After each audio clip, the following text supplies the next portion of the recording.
Hi viewers, mobile இன்டர்நெட்னு எதுவுமே இல்லாம ரொம்பவும் வித்தியாசமான வாழ்க்கையை வாழ்ற 6 பழங்குடியினர்களை பத்தி தான் நம்ம இந்த வீடியோல பார்க்க போறோம். இவங்க வாழ்ற விதங்களை எல்லாம் பார்த்து கண்டிப்பா ஆச்சரியப்படுவீங்க. இந்த வீடியோ பிடிச்சிருந்தா லைக் பண்ணுங்க. அப்படியே நம்ம தமிழ் கலாட்டா நியூஸ் சேனலை சப்ஸ்கிரைப் பண்ணி சப்போர்ட் பண்ணுங்க.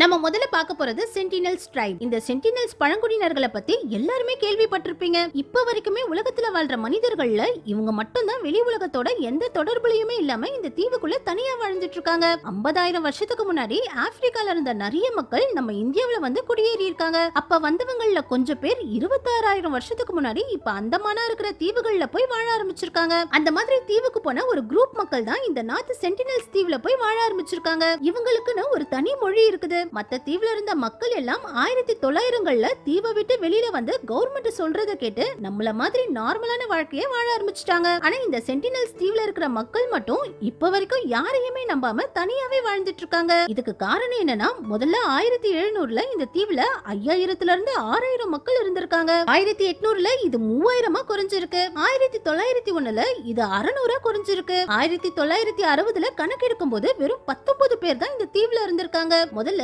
வெள்ளக்காரங்க இங்க இருந்த மக்களை சுட்டு கொண்டு இருக்காங்க. 2ஆம் உலக போர்ல ஜப்பான் ஆர்மி இந்த தீவுக்குள்ள போய் இந்த மக்களை சுட்டு கொண்டு இருக்காங்க. இது இல்லாம ஒவ்வொரு முறையும் வெளியில இருந்து இந்த தீவுக்குள்ள மக்கள் புதுசா போகும்போது நம்ம கிட்ட இருக்கிற வைரஸும் கிருமியும் அவங்களுக்கு போய் நிறைய பேர் அநியாயமா செத்து போயிருக்காங்க. இதனாலதான் நம்ம இந்தியன் கவர்மெண்டே இந்த தீவை சுத்தி 9.2 கிலோமீட்டர் சரௌண்டிங் குள்ள என்ட்ரி ஆக கூடாதுன்னு இந்த தீவுக்கு போக தடை விதிச்சிருக்காங்க. இதுக்கு பக்கத்து தீவுகள்ல இருந்த இந்த ஜவாரா பழங்குடியினர்கள் எல்லாம் இப்ப பொதுமக்களோட சேர்ந்து வாழ ஆரம்பிச்சிட்டாங்க. இவங்களுக்கான ஸ்கூல்களை கூட நம்ம இந்தியன் கவர்மெண்ட் கட்டி கொடுத்திருக்காங்க. இப்ப இவங்க Dress எல்லாம் கூட போட ஆரம்பிச்சிட்டாங்க. ஆனா இந்த சென்டினல்ஸ் பழங்குடியினர் மக்கள் மட்டும்தான் இப்ப வரைக்கும் வெளி உலகத்தோட தொடர்பே இல்லாம தனியாவே வாழ்ந்துட்டு இருக்காங்க. அடுத்தது ரெஃப்யூஜிஸ். சஹாரா பாலைவனத்தை ஒட்டி லட்சக்கணக்கான ரெஃப்யூஜிஸ் தனியா இந்த இடத்துல வாழ்ந்துட்டு இருக்காங்க. சூடான் நாட்டுல மிகப்பெரிய போர் நடக்கும்போது அங்க இருந்த மக்கள் எல்லாரும் உயிரை காப்பாத்திக்கிறதுக்காக இந்த பாலைவனத்துக்கு வந்து அகதியா வாழ ஆரம்பிச்சிருக்காங்க. இவங்களுக்கு கரண்ட் கிடையாது, நெட்வொர்க் கிடையாது, குடிக்க தண்ணீர் கூட இந்த பகுதியில கிடையாது. இந்த மக்களுக்கு முதல்ல 2-3 வருஷத்துக்கு சாட் கவர்மெண்ட் மட்டும் தான் இவங்களுக்கான உணவுகளை கொடுத்துட்டு வந்துட்டு இருக்காங்க. ஆனா இப்போ இவங்களே இந்த பாலைவனத்தை சூளைவனமா மாத்தி இவங்களே இவங்களுக்கான உணவை விளைய வச்சுக்கிறாங்க. இந்த பகுதியில ஒரு வருஷத்துக்கு 10ல இருந்து 20 நாள் தான் மழை பெய்யுது. அந்த மழை நீரையும் வேஸ்ட் ஆக்க கூடாதுன்னு இந்த மாதிரி சின்ன சின்ன குழிகளா வெட்டி இந்த குழிகள்ல மழை நீரை சேமிச்சு வச்சு இந்த குழிகளை சுத்தி செடிகளை நடுறாங்க. இதனால இதோடைய வேர்களுக்கு தேவையான ஈரப்பதமும் தண்ணீரும் எப்பவுமே கிடைக்குது. சூடான் நாட்டுல இருந்து சாடுங்கிற இந்த சின்ன நாட்டுக்குள்ள இந்த மக்கள் அகதியா வரும்போது ஏற்கனவே வறுமையில இருக்கிற இந்த கவர்மெண்ட் இந்த மக்களால மிகப்பெரிய வறுமையை சந்திக்க போறதா எல்லாருமே சொன்னாங்க. ஆனா இப்போ இந்த மக்கள் தான் இந்த நாட்டையே காப்பாத்திட்டு இருக்காங்க. ஏன்னா இதுக்கு முன்னாடி மணல் புயல்களும் சஹாரா பாலைவனத்துல இருந்து வர வெப்பமும் இந்த நாட்டுக்கு மிகப்பெரிய பிரச்சனையா இருந்திருக்கு. ஆனா இப்போ இவங்க இந்த இடத்தையே பச்சை பசேல்னு மாத்தி இந்த நாட்டுடைய கிளைமேட்டையே மாத்திக்கிட்டு இருக்காங்க. அடுத்தது நார்த் எத்தியோப்பியா. நார்த் எத்தியோப்பியால வாழ்ற இந்த மக்களுக்கும் கரண்ட் நெட்வொர்க்னு எதுவுமே கிடையாது. இந்த செடியில வளர்ற காஞ்ச ஓலைகளை வச்சுதான் இவங்களுடைய வீடுகளையே கட்டுறாங்க. ஆடுகளையும் ஒட்டகங்களையும் வளர்க்கறது தான் இவங்களுடைய தொழில். தண்ணீருக்காக இவங்க தினமும் பல கிலோமீட்டர்களுக்கு நடந்து போறாங்க. அதுலயும் ஏதாவது ஒரு ஆடு ஓடி போயிருச்சுன்னா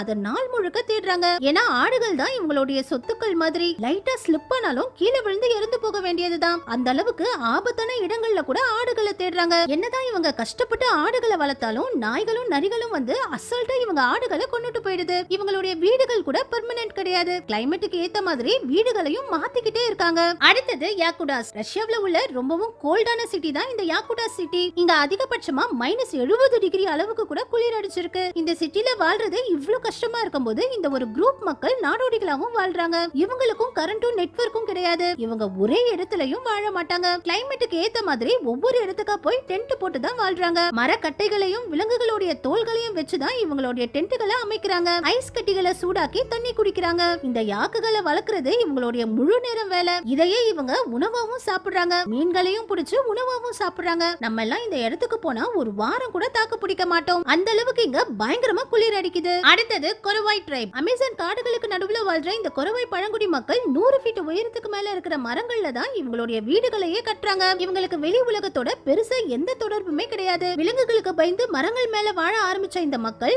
மரங்கள் மேலேயே வீடுகளை கட்டி வாழ ஆரம்பிச்சிட்டாங்க. இந்த காடுகள்ல கிடைக்கிற விலங்குகள், பழங்கள், பூச்சிகள்னு எல்லாத்தையுமே இவங்க உணவா சாப்பிடுறாங்க. வாழ்றாங்க. இங்க உள்ள ஒவ்வொரு ஆணும் 3-4 மனைவிகளை கல்யாணம் பண்ணிக்கிறாங்க. இவங்க கொடுக்கிற சத்தத்திலேயே விலங்குகள் பயந்து ஓடிடுது. மத்த பழங்குடியினர்கள் மாதிரி ஆடு மாடுகளை வளர்க்கறது, காலணிகளை உருவாக்குறதுன்னு இவங்க எதையுமே பண்றது கிடையாது. தேவையான உணவுக்காக மட்டுமே வேட்டையாடுறாங்க. பிரேசில் கவர்மெண்ட் இவங்களுக்கு சிட்டில நார்மலான வாழ்க்கையை அமைச்சு தரேன்னு சொல்லியும் இவங்க இந்த காட்டை விட்டு வெளியே வர மாட்டோம்னு இவங்க இந்த காட்டிலேயே வாழ்ந்துட்டு இருக்காங்க. இதே அமேசான் காட்டுக்குள்ள கோகியோங்கிற இந்த பழங்குடியினர் மக்களும் வாழ்றாங்க. இப்பதான் இவங்களுக்கான துணிகளையே செஞ்சு போட்டுக்க ஆரம்பிச்சிருக்காங்க. இவங்க இயற்கை விரும்பிகள். இயற்கைக்கு எதிரான எந்த விஷயத்தையுமே இவங்க செய்ய மாட்டாங்க. இயற்கையோட வாழ்றதுதான் ஒரு சிறந்த வாழ்க்கைன்னு காட்டுக்கு நடுவுல இந்த மக்கள் வாழ்ந்துட்டு இருக்காங்க. நம்ம கடைசியா பார்க்க போறது நோ விமன். கிரேஸ் நாட்டுல இருக்கிற மவுண்ட் அத்தோஸ்ங்கிற இந்த தீவுக்கு பெண்களே அனுமதி கிடையாது. இது வரைக்கும் இந்த இடத்துக்கு ஒரு பெண் கூட வந்தது இல்ல. மிஹைலோ டொலோட்டஸ்ங்கிற இந்த மாங்க் தான் முதல்ல இந்த தீவுக்கு வந்து 82 வருஷமா பெண்களையே பார்க்காம இந்த தீவுலயே வாழ்ந்து இறந்து போயிருக்காரு. அதுல இருந்து தான் இங்க ஆண் மாங்குகள் மட்டும் வாழ ஆரம்பிச்சிருக்காங்க.